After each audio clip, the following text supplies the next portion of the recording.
Access Now. It is a great honor to kick off this year's first ever online version of the summit.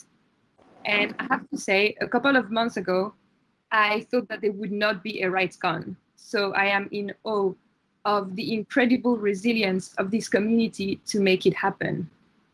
You're the one who submitted sessions, who built the program, who extended invitations, and the appetite demonstrated to join in really reflects the importance of having this platform.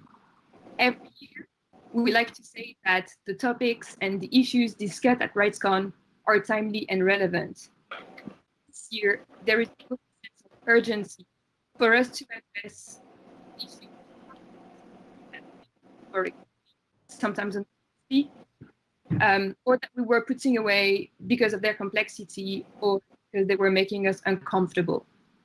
The threats we're facing are very real, but at the same time, the solutions are within reach. And I'm so excited for this week.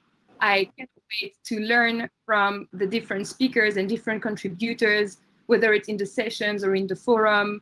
I am really looking forward to challenging myself and to getting out of my comfort zone, and I hope you will too. So without further ado, I would like to hand over to the extraordinary Nikki Gladstone, the director of RightsCon, who together with our team pulled all of these things together. Over to you. Thanks so much, Melody.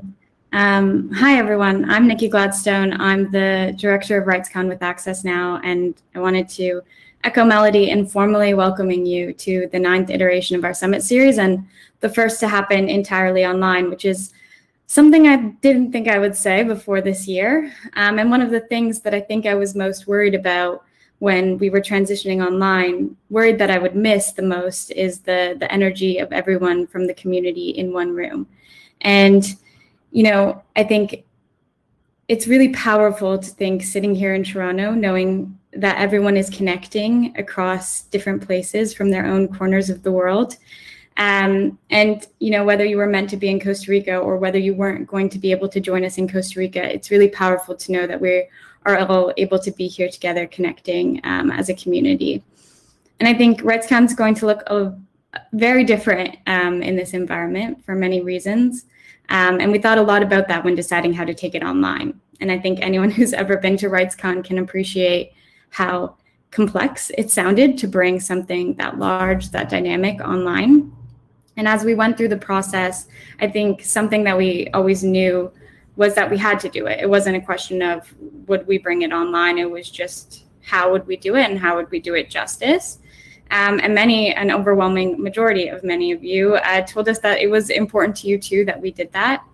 When we did a survey asking if that was what was wanted and needed, and asking you if you wanted RightsCon to come online, you told us that you would take that jump with us. And so thank you for doing that and for being here with us. You know, in the current context, as the spaces that we're used to holding together are shifting and moving and adapting, in a lot of cases, they're also shrinking. Community building and connecting and these types of convenings are more important than ever. In this context, I think, and I really believe that civil society has to create its own space. And that space is here at RightsCon. It's what's been created, and it's where we are welcoming an incredible 7,828 participants from 158 countries. And we're welcoming you all to a platform that's main purpose is to be a space for you to strategize, have conversations, and really move forward your work collectively.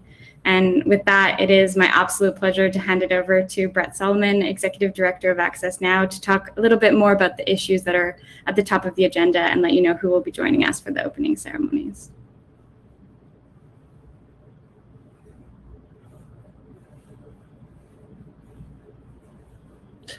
I think that's a cue for me. Hi, I'm Brett Solomon. I'm the Executive Director of Access Now, as Nikki just mentioned.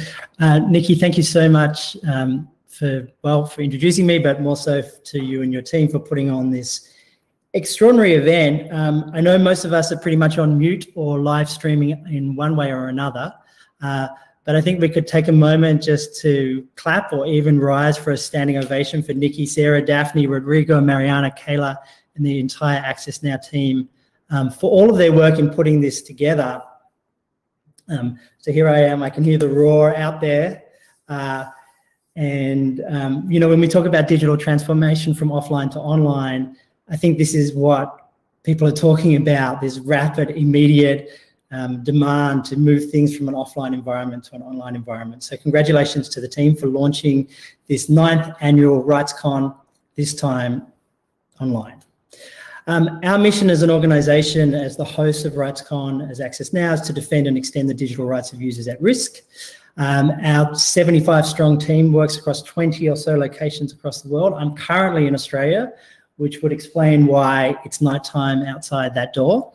And in a few moments, I'd like to invite Tendai Achumi, who's the UN Special Rapporteur on Racism, Racial Discrimination, Xenophobia and Related Intolerance, to join the conversation.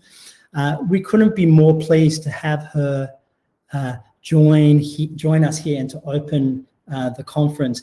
And it's not a coincidence that she will be our first speaker.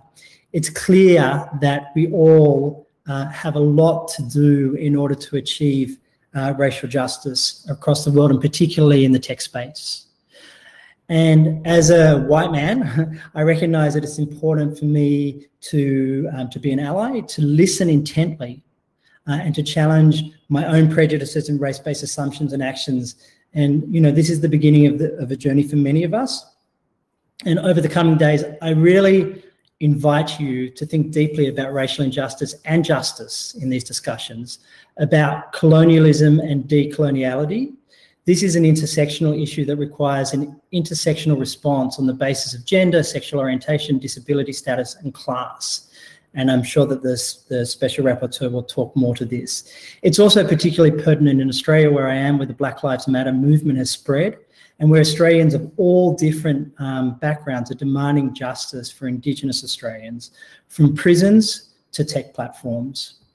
And whilst RightsCon has delved deeply over the years into issues of inclusion and diversity and identity, it has not actively had an anti-racist agenda. Let us change that today. The issue of racial justice is the first theme I therefore want to draw your attention to. The second, of course, is the issue of public health, digital rights, and COVID-19. And it's related to the first matter because we know everywhere in the world, racial, ethnic, and national minorities are hardest hit by the pandemic. These populations are in essential services, on the front line, and the least likely to be connected, where disconnection can mean living in a society, living in a socially isolated desert, or if without public health information, not living at all. So many of the sessions over this week naturally, therefore, will focus on health, a theme that was actually nascent in last year's discussion ahead of the pandemic. Now, it's the track which every session will likely follow to some degree or other, from contact tracing to immunity passports, to the vitality of connectivity, to immunosurveillance, to the future of privacy, to digital identity. This is certainly the pulsing challenge for RightsCon 2020, to survive the crisis of the health pandemic, but not to exacerbate a human rights crisis in doing so.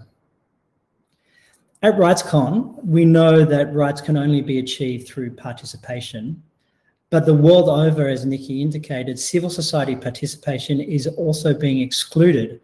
We can't necessarily protest in the streets. We are prevented from entering parliaments and congresses, as Maria Reza will tell us in a moment, as our representatives gather behind closed Zoom calls. We are watching new laws emerge from Brazil to India without consultation with experts and activists on the ground.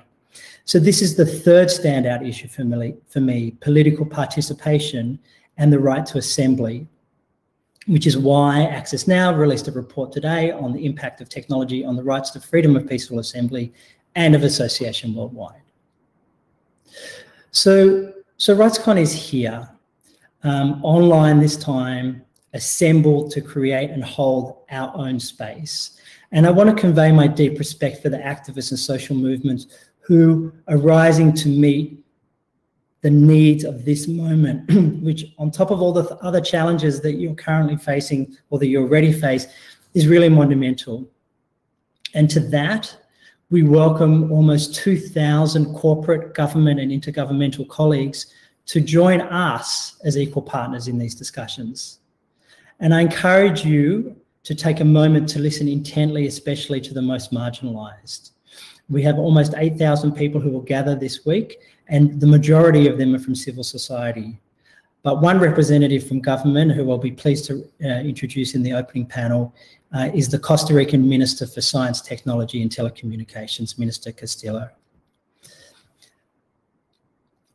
But we can only do all of this with connectivity, and with half the population online, that means half the world's population offline, and so many people personally experiencing shutdowns, our work seems to be getting harder. We are working closely on intentional disruption to the network from Ethiopia to Myanmar to Kashmir. This year has already seen 53 shutdowns in 15 countries, and the Keep It On Coalition is working hard in the courts from Togo to Indonesia to prevent that.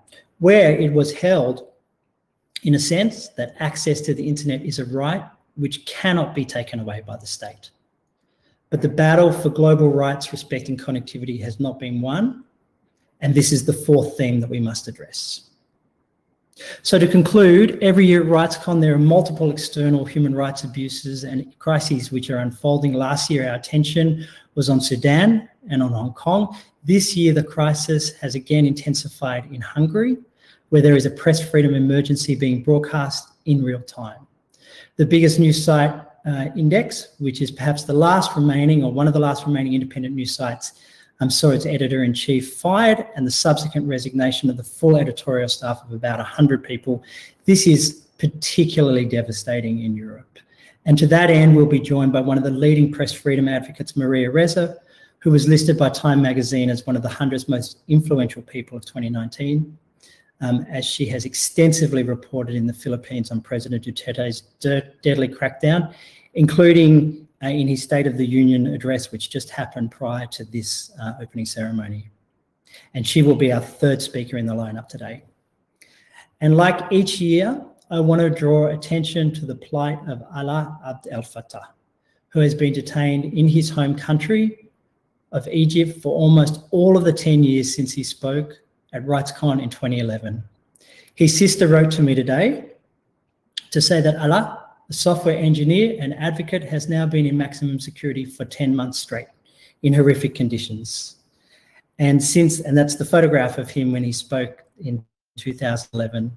And thank you for putting that up. Since the crisis of COVID started, she told me today that the Egyptian government has used it as an excuse to tighten the isolation and denial of rights of all prisoners, of which there are thousands. Her letter and her full story can be found on the Access Now website, and again shows the intersectionality of all of the issues that we'll be discussing at RightsCon over this coming week across over 300 sessions. And I think that's my roundup. So let us hear, please, from our first speaker, the UN Special Rapporteur, Tendai Achumi. Please, the floor is yours, Special Rapporteur. And thank you very much, Nikki and the entire team, for including me in this amazing session. I really regret that we cannot all be together in person, but I'm really excited to be able to join you virtually. As you're all aware, nationally and transnationally, an uprising triggered by the murder of George Floyd has really forced a long overdue interrogation of systemic racism, not just in the context of law enforcement, which itself heavily implicates tech, but it's forcing a conversation around systemic racism in all fields of life. And the area of tech is one where this conversation is equally urgent. And so I'm really pleased that this is going to be a theme that is addressed in different settings, and one that's addressed alongside other themes such as health and other human rights issues. I'm joining you today because my last report to the Human Rights Council, which actually I just presented in July 2020, focuses on racial discrimination and racial injustice in the field of emerging digital technologies and their design and in their use. And even while the issues are especially salient right now, I want to highlight that I began working on this issue about 18 months ago. And I was motivated to do so by a number of factors. On the one hand, there were definitely researchers and advocates who were working on racial justice issues in the field of tech. I found that those groups tended to be marginalized from the most salient conversations within the UN system and even within the human rights field around how we think about that intersection between tech and human rights. And then in conversations around tech and human rights, to the extent that racial justice and racial discrimination issues were a part of the conversation, they tended to focus very narrowly on a set of issues involving hate speech online and perhaps content moderation. Those are important issues. But as we will be discussing in this opening ceremony, and I hope in some of the other sessions you will have, that's just the tip of the iceberg. And so my sense was that in the tech and human rights space, the most focused on norms that were receiving the greatest attention, at least within the UN framework, were privacy, freedom of expression, and then there were some other powerful interventions from other special rapporteurs who focused on socioeconomic rights. But there was a need to really grapple with what human rights norms around racial justice and racial equality really have to say about the tech space, how tech is designed and how it is used. And so the report that I hope we'll be able to go into in more detail really tries to bring some of that analysis, taking what I describe in the report as an intersectional and a structural approach to thinking about racial justice issues. So in Brett's introduction, he spoke of the importance of thinking about racial justice and racial discrimination alongside other forms of injustice and discrimination, whether it's on the basis of gender, disability status, class, and my report very much attempts to take an intersectional approach. And when I say a structural approach, I mean moving beyond just cases where we have explicit prejudice, and there are many cases where you have discrimination against racially or ethnically or religiously specified group where there is an intent to harm them using emerging digital technologies, as the case of the Uyghurs in China, I think, gives a very vivid example. But there's also many other cases where there is just the disparate impact of technology actually reinforces, reproduces, and in some cases even exacerbates structural racial discrimination all over the world. Another aspect of the report is that it offers a global analysis. Sometimes conversations around racial justice and racial injustice can be skewed towards certain regions. But what the report really aims to do is to show that we have a global problem here. And it's very important that we bring global norms to bear, and they're very powerful norms in the human rights framework that can be deployed more robustly than they have been. And so I'm hoping, in part through the conversations that will be had at RightsCon, that the human rights community will act more forthrightly and take on more centrally issues to do with racial justice and racial injustice and racial discrimination in the context of emerging digital technologies, because that is one of the ground zeros of where we see some of the greatest harms. And so I'll end there, and I look very much forward to this conversation that we're going to have in this session, and then to also the sessions that will follow. Thank you.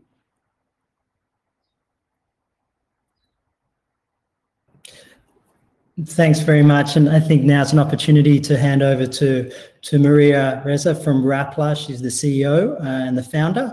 Maria, I know you've had a very busy day with the State of the Union address. Love to hear from you for a couple of minutes, then we'll hear from the minister, and then we'll come into a group conversation.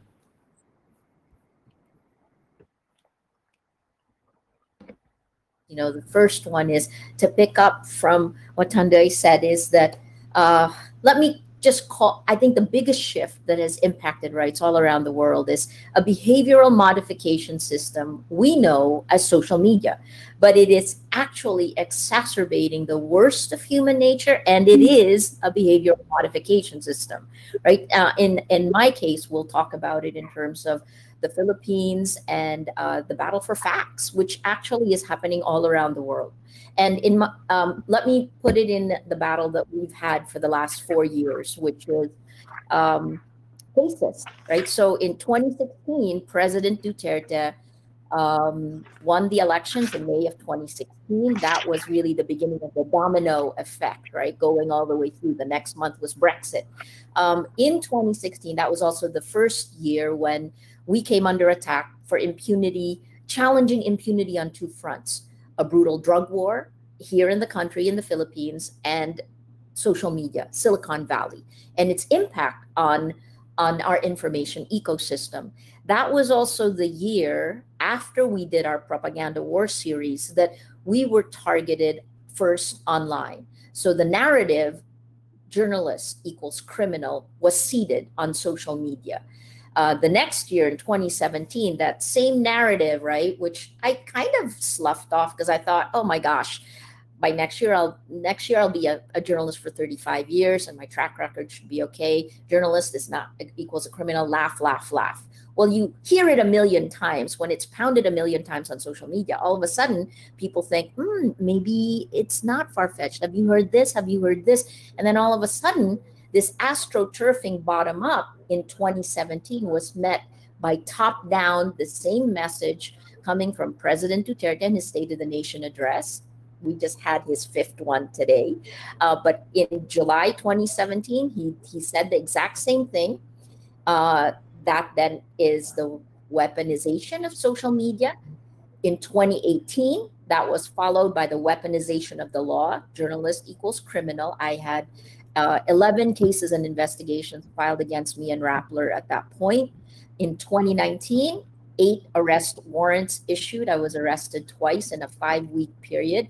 And then just a month, not even a month ago, June 15th, a former colleague and I were convicted for a retroactive conviction for a law that was actually not in place when we published this story in 2012. So journalist equals criminal. This really shows you how it moves from the seeding on social media, the weaponization of social media, the weaponization of the law, and then a conviction. It's how we change reality. Finally, the third part I want to talk to you about is how 2020 has exacerbated these conditions that have been going on for the last 4 years. And of course, COVID-19 in the Philippines, this is now our 19th week in lockdown.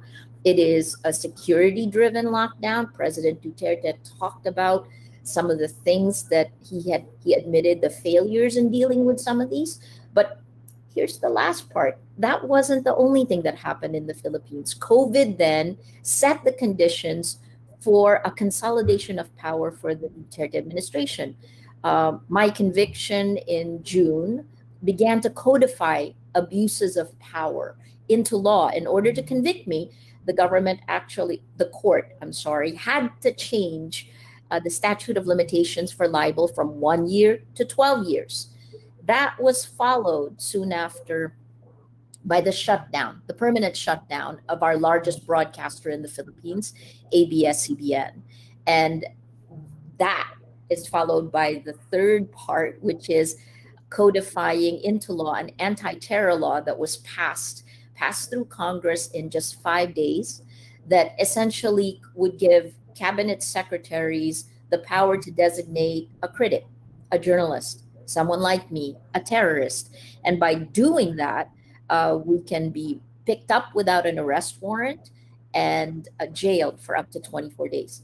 So you can see the landscape has changed, and technology plays a critical role in beginning this this power.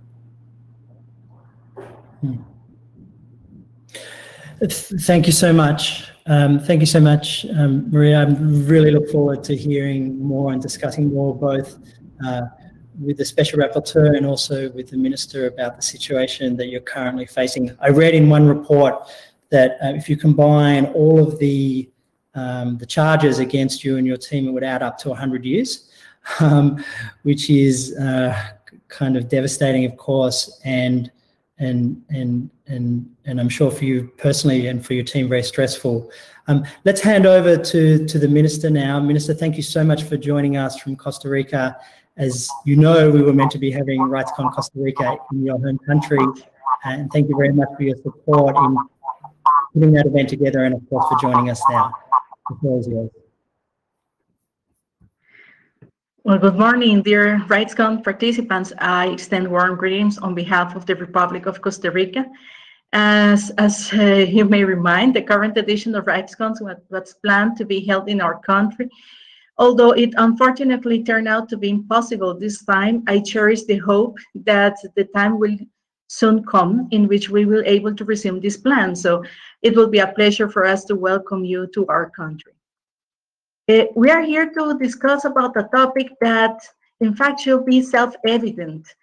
However, human race has been struggling with issues related to human rights for thousands of years, and sadly it still does. Of course, some progress has been achieved, but it is also clear that we still have a long way to go. On top of that, we have created virtuality, leading to a new parallel world that arises numerous questions that we are trying to answer, and that will certainly bring many other that still remain unspoken. Looking back at how it all began, I bring you the following words of Gordon Moore, referring to the microelectronics industry. These are very interesting words for us, since I myself, I am an engineer that is specialist in microelectronics. So at that time, Gordon Moore said, when you see the numbers or hear your company's name on the evening news, and you are once again reminded that this is that this is no longer just an industry, but an economic and cultural phenomenon, a crucial force at the heart of the modern world. When we think about virtuality, now his words can be undoubtedly applied to the virtual world we are living now.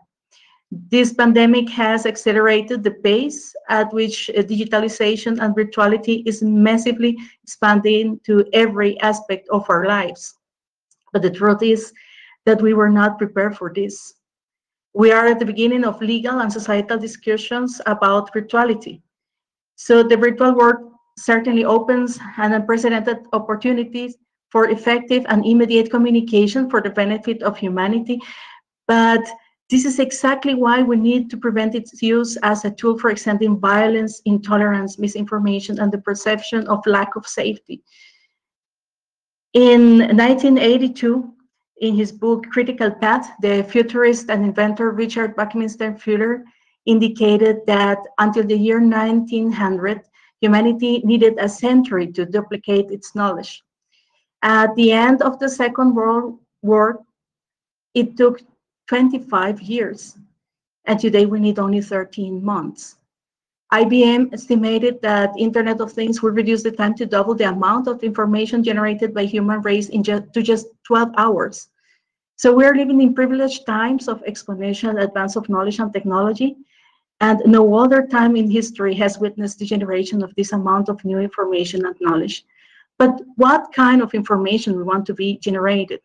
How much of this information refers to us and is obtained without consent?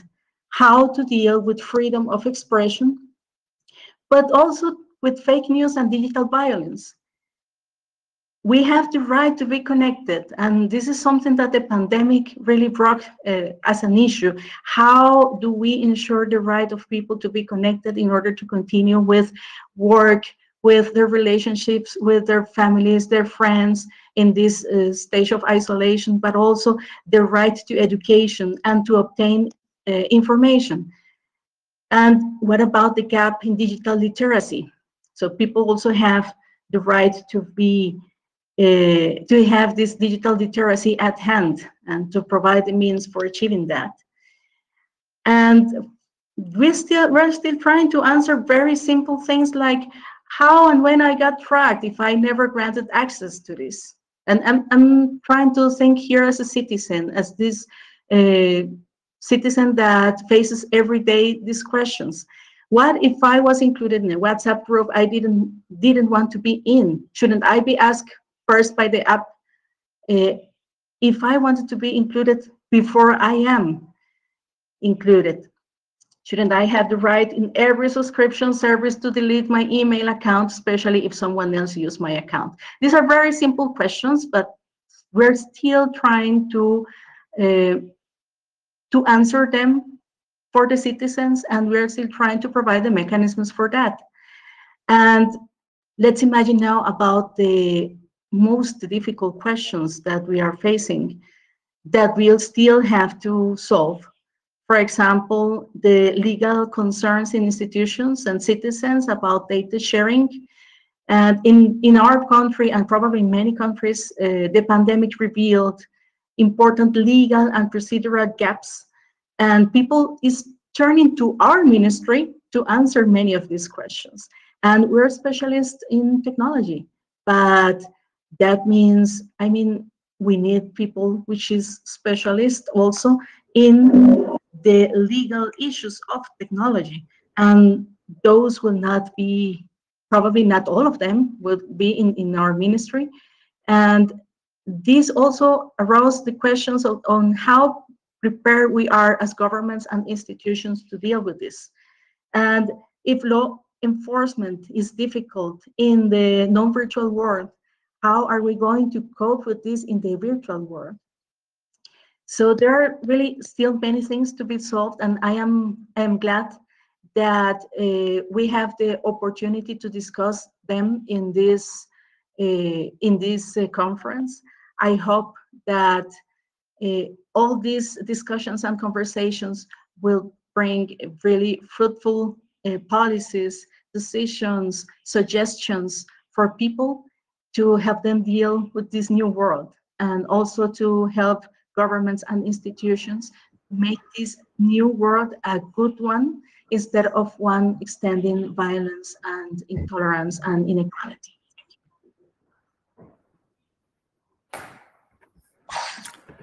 Well, thank you so much. And Minister, thank you for such a honest and considered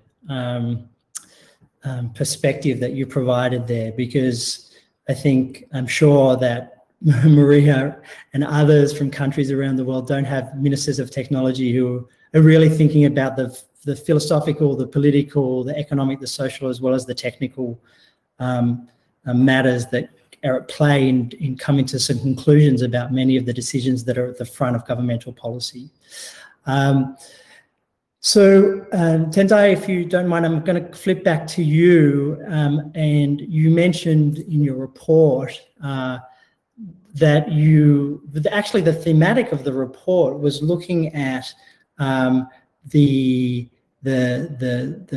racial injustice elements of technology. You took a report as the special rapporteur on racism and racial discrimination and decided to actually focus your whole report on technology, which means that technology really has to play a very significant role, or it would appear to play a significant role in exacerbating and compounding existing inequities. And I think you identify that along a range of lines: racial, ethnic, national.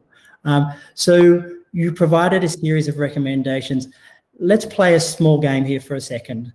Imagine that we had Mark Zuckerberg on screen with us right now. What is the one thing that you would ask him to do? And I don't mean, a human rights impact assessment of his platform. I mean, like, if you could ask him to do one thing in order to alleviate some of that exacerbation of racial injustice that you talk about, what would it be? So there's so many things that come to mind, but I'm going to step away from the kind of technical impact assessment style solutions and maybe say, really take ownership over what kind of a project he is involved in, and this I think applies to Facebook and many other of the big tech companies, which are right now world making, right? They are creating universes in which we all live and to which we are all held captive. And the norms that underlie the worlds that they make shape the way those worlds operate. So with Facebook and many other social media platforms, they've constructed their worlds around norms of free speech, where free speech is untethered from other kinds of norms, like racial justice, like inclusion of other groups.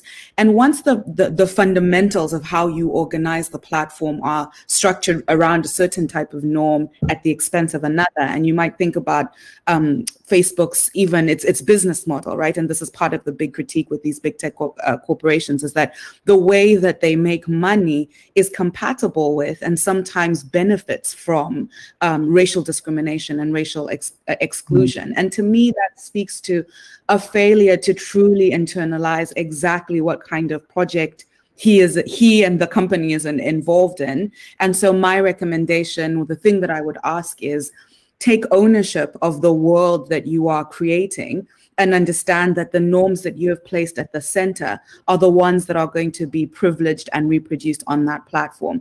And racial justice and racial equality is so low on the totem pole of values that are prioritized on Facebook that it's no wonder that it's doing so much harm in that space. Thank you.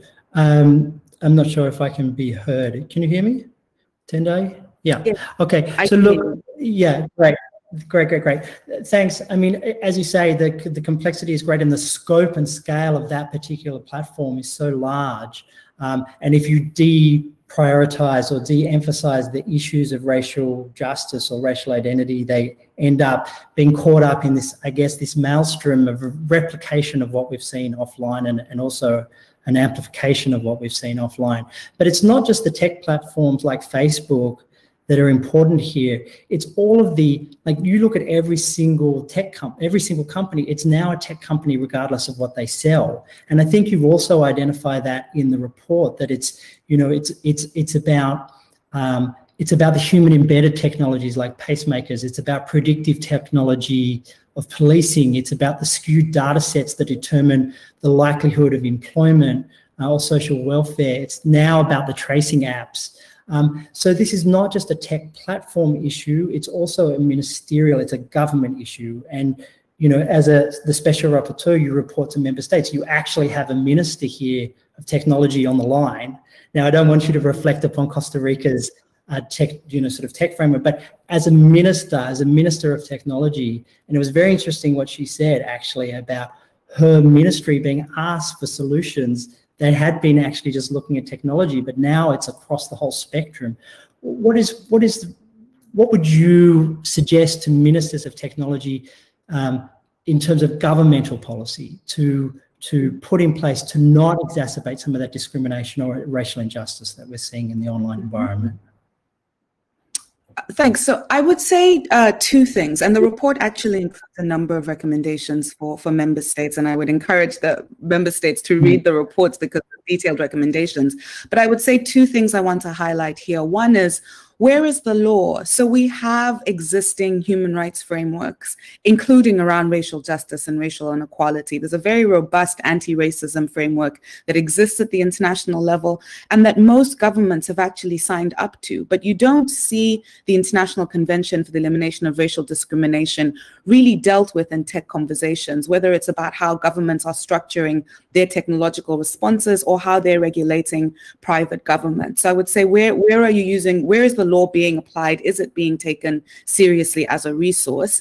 And then to close the gap between general principles and concrete recommendations, because I think the minister really highlighted how you can have general principles, but what do they mean at the granular level? I would ask states, who are the experts that you're consulting? So one of the things that came up in the production of this report is how, you know, the engineers, the tech companies have government's ears, but the communities that are most directly impacted, especially racially, ethnically marginalized groups, aren't necessarily treated as experts who might provide detailed information about how the law should protect them. And I think what's happening right now when we see the uprisings on the streets is people who are impacted by oppressive technologies saying, here's what it would take to actually give meaning to human rights principles that exist. So it would be a call to say, where is the law and who are your experts? And can you use people who are most directly impacted as experts on how the law might better protect against some of the most frightening dimensions of what we're seeing? Thank you. And I think, Maria, to bring you in here, like, it's clear that you are, in a sense, one of the kind of victims here of this. Maybe it's not a racial justice issue, but it's certainly a political opinion issue. And, you know, you've worked tirelessly to hold the line against the administration. and to expose the truth, as you said, to get fact out there, to demand the right to report. I think you even said at one point that freedom of the press is the foundation of every single right that we have as citizens. Do you have a perspective on the future of press freedom in the digital age? Like, where do you think this is going globally? And it also relates to the role, of course, of the platforms, which are now, in a sense, publishers. You know, they're the ones that are actually often the gateway or the roadblock to that sort of information that you're trying to publish. So, you know, friend and foe, let's hear from you about your perspective. First, can I take, it's a great question, but I'm going to tie up racial justice or injustice with the social media platforms, because in the end, these are all connected, right? So from the design perspective, part of the problem is that facts, the way the foundation of how we communicate to each other about what the world looks like, is now being delivered by a system that is actually manipulative or is used in a manipulative manner. So the first one is, if you look at the design of social media platforms, there's one thing they all have in common, which is built into the design is actually the ability to tear society apart. It's one coding decision that was made for growth of the platform. And that idea is to recommend to each of us, to allow growth for our networks and for the social media platforms, this idea of friends of friends, right? If you go back to like the Granovetter, this paper on the strength of weak ties, we form these clusters, but social media platforms take it a step further. Instead of 6 degrees of separation, Facebook will have 4.7 degrees of separation because they recommend friends of friends, right? The problem with recommending friends of friends is that, let's just say you start here, and we can take something like, there's a film that was out in Sundance called Coded Bias, where people just can't, the programmers had built something where a Black person just couldn't see themselves in artificial intelligence, right? So let me show you an example of how this friends of friends works. Let's talk about here in the Philippines, pro-Duterte, anti-Duterte. If at the beginning, we all started in the center where we agreed on a set of facts, all of the pro-Duterte people would be, the engine of recommendation would say, well, here, bring friends of friends in, and they will move further here. At the same time, they will see far less of the anti-Duterte opinions because they are moving further here. And then they move further as the platform grows, because the recommendation engine builds in extremism and radicalization. And here we have a completely gutted public sphere, right? So if you think about this, it really is a governance issue, because facts should not be debatable. Facts should be protected in the public sphere, and that brings it to press freedom. Journalists are the gatekeepers to facts, or we were for a very long period of time. We no longer are. Tech has taken distribution of news. The world's largest distributor of news is Facebook. And yet they've abdicated the responsibility of protecting the public sphere. So if we all no longer believe in facts, you can take this thing again and make it be left and right in the United States, right? Or how about disinformation attacks, influence operations against Americans that target Black Lives Matter on both sides? This is proven in 2016 elections, right? And then you just fast forward, when you don't actually stop it, when you continue to let it happen, the goal of influence operations is to change the way real people think and act. And that's what we've seen pounded for 4 years. And this is why we are where we are today. And do you think, and I've said, yeah, it's clear I have so many follow-ups for you, but we've got limited time. But the question then, I think it relates are we actually seeing the internet as a hindrance, as a direct hindrance to democracy, an enabler of autocracy?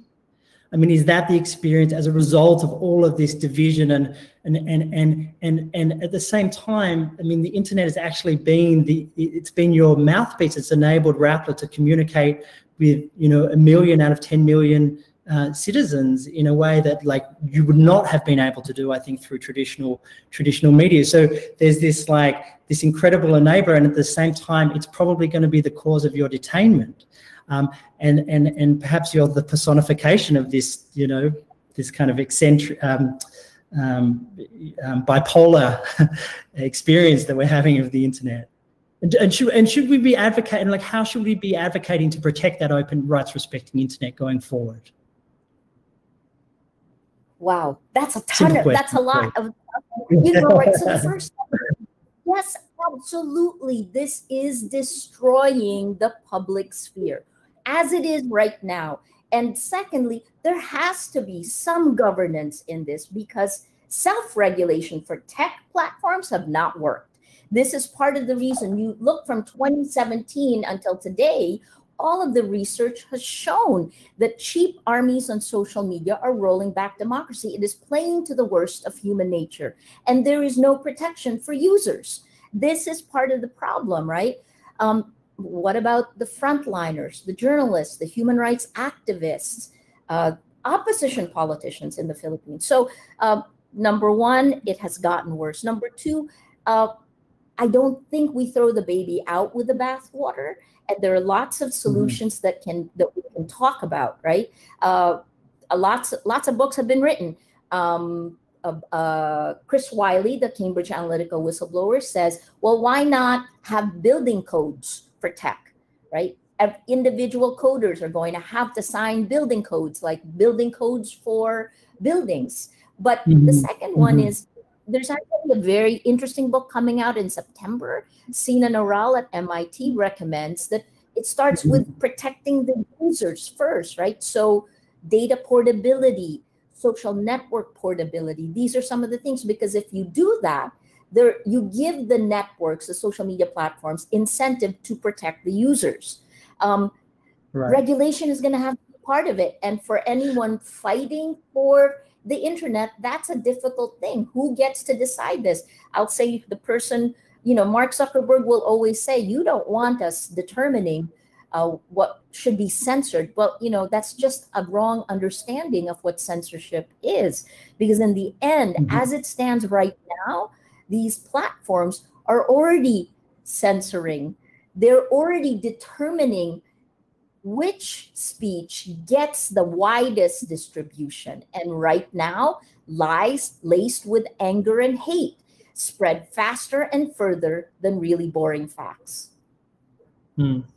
Thank you. And you raised the issue, Maria, a number of times around governance, and which is the perfect segue for me to approach the minister, whose responsibility actually is governance within the Costa Rica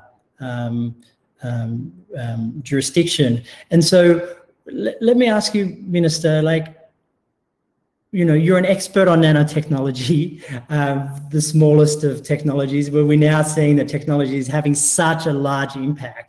You know, what do you think about the role of government in regulating tech? It's really one of the most significant questions of our time, which is, like, you know, there's been calls from Microsoft and others for government to regulate facial recognition. Should governments now be taking a stronger hand in this? And real quick, if you're comfortable to answer this, is like, should the tech companies be broken up and due to their oversized impact on society? Well, one of the most difficult things on technology right now is that we are creating technology that is bringing issues that we still do not know, and it's like trying to look into the future and imagine what could happen. And if you think about microelectronics, something that started in a lab with let's say a device like this size, now is or maybe like this, now it's really bringing us to unprecedented not only computational powered, but also unprecedented consequences, because it also, let's say, it also gave a lot of impulse to telecommunications, and it made the world we are having now, in which a message, whether it is good or bad, is spread immediately all over the world. And that is something no one could have predicted before. Or if we think about the possibilities of miniaturizing devices and what could be achieved in terms of recognition of people and tracking and many other things, it's really difficult to imagine what will happen with technology. And that only thinking about technology already existing. What about the possibilities, for example, of quantum technology, quantum computation? However, I do think that companies and governments should really try to raise awareness on what technology might bring, even if at this moment will seem like science fiction. Yes, we cannot wait until the technology is bringing these effects in our lives to say, okay, now what? It will be too late. So I think companies and engineers and also people taking decisions in this business, but also if we think about advocates, if we think about decision makers, they all should have some awareness of technology, the new possibilities, but also on how this will reflect in society and how this could be brought to, let's say, to legal security for people, to really rules that will be able to adapt to the current technology. Thank you, Minister. I wish we had more time. I would like to delve more deeply into this question on governance and who has responsibility, because there are many questions that you as a minister, and I think many ministers around the world are facing, bringing up some very difficult questions around, the regulation of the tech sector, but also like how are you addressing the privacy concerns of tracing apps? How are you dealing with freedom of expression for your citizens versus the challenges of misinformation and hate speech online? These are some of these very difficult questions that the governance needs to come from the state, as well as input from the tech sector and responsibility and ownership by the tech sector, and of course, hopefully guidance by civil society, many of whom are here today. With that, please join me in thanking our panel. I think we've opened up a number of Pandora boxes for discussion over the coming 5 days, and over to Nikki Gladstone, who is the director of this extraordinary event and will help us to provide us with some further information about how to successfully navigate this complex and interesting program. And before that, I just want to also say thank you very much to our sponsors who have moved with us from RightsCon, from being an offline event to being an online event. I don't think we lost one sponsor in the transition, some from companies, some from governments, some from ministries, some from foundations. Thank you very much for your support. Nikki, over to you.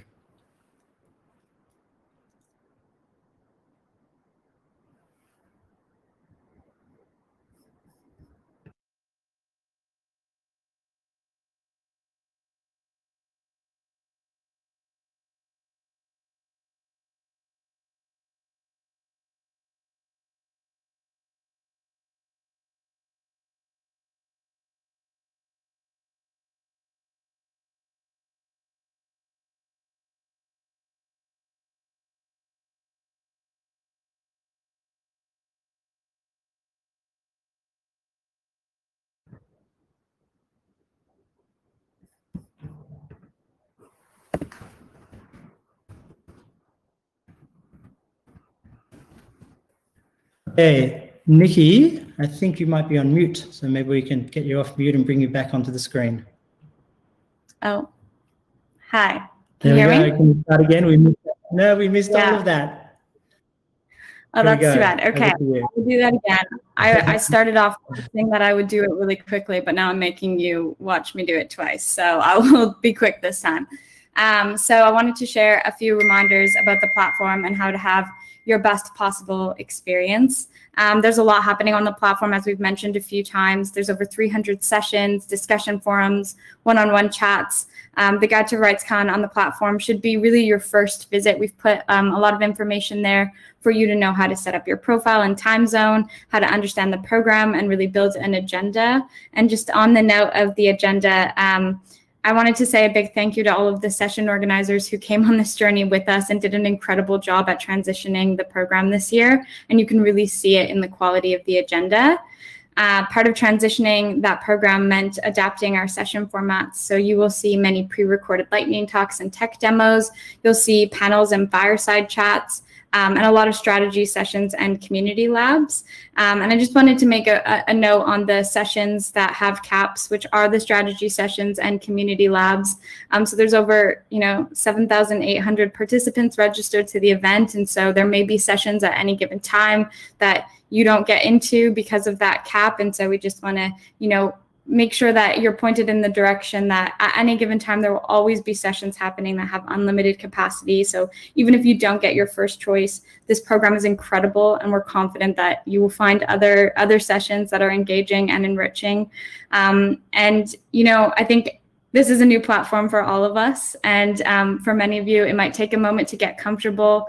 We are here to support any challenges that come up. Feel free to reach out to us. You can navigate to the RightsCon help desk to figure out, who to reach out to. We have a support line. We also have a safety line as well. And the last thing on that note that's really important is that RightsCon is a space that is governed by our code of conduct and our privacy and participation policy. And so these policies exist to maintain what is a safe, inclusive, productive, and positive environment. So you can read them and read about our approach to safety in this online environment and learn how to contact us with any issue that you have in the help section of that platform. I wanted to take one last moment to say a really big thank you to the RightsCon team and the Access Now team and the Tech Change team and everyone who has made this event possible. I think that, we wouldn't have gotten here without all of them, and they've done an incredible amount of work, and an incredible amount of work has gone into this all coming together. And so I hope you'll join me in thanking them as you come across them over the week.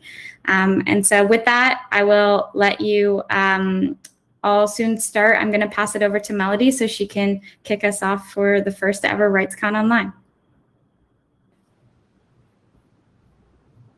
Thank you, Nikki. As we heard, this session was almost too short, and there are so many follow-ups that we would have liked to discuss. The good news is that, you've seen it, you've seen the program. Maybe you're overwhelmed by the program and by the number of sessions that will be going on throughout the week. I invite you to really skim through what you may be familiar with, but also what you may not be familiar with. It's an event where we really want to challenge one another and address the issues with a solution-oriented mindset, but not just. And it's really like the platform to share information. I know that there are really exciting launch and exciting breakthrough happening this week as well, whether it's a new report, the launch of a podcast, and new initiatives being kicked off this week. So yeah, let's dive right into it. Thank you very much again for joining us. And I look forward to seeing and writing to many of you online this week. Thank you.